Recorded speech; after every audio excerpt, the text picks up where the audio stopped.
Hello to the Wednesday night poetry community. This is Steve Spanoudis coming to you one more time from Dublin, Ohio, back home in Florida next week. Extra special thanks this week to Kai Coggin because in addition to this venue, I very much enjoyed her workshop this week on the poetry of place, which is also the theme for this week's WNP. So extra thanks, Kai, this week.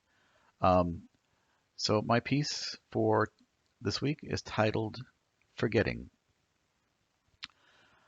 I've only spent one fall in the Midwest in the last 25 years. To be here again is a novel experience, or not so much novel, as an opportunity to remember things forgotten.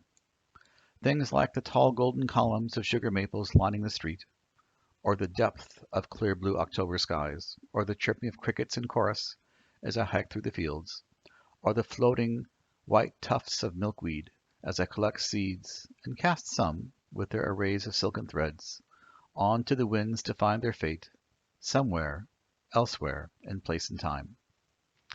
The strange but oh so familiar sights and sounds and scents of my parents' home, not my home. The house I grew up in is elsewhere, owned by some unknown family. I miss it, despite all of its flaws. The house where my own children were born is also elsewhere. I miss it too, though they remember only a little of life there, idealized perhaps, as childhood often is. But it was a good house, home to so many of my favorite memories.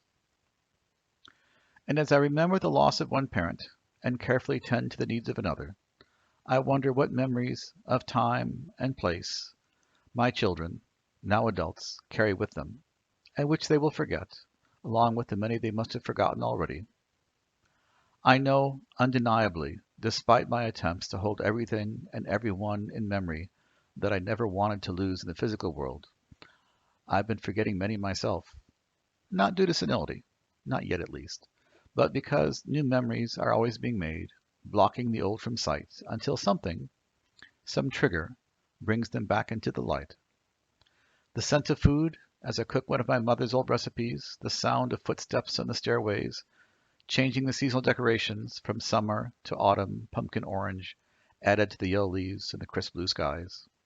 Where is this going?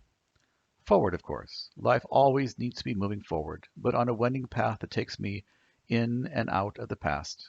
It is sad and wistful and joyful in turn, but I'm good with that, and hope that my children, as they forge ahead in their lives, have the opportunity, at least sometimes, to follow a similar route, focused on the future, but bringing the best parts of the past, the meaningful parts, with them.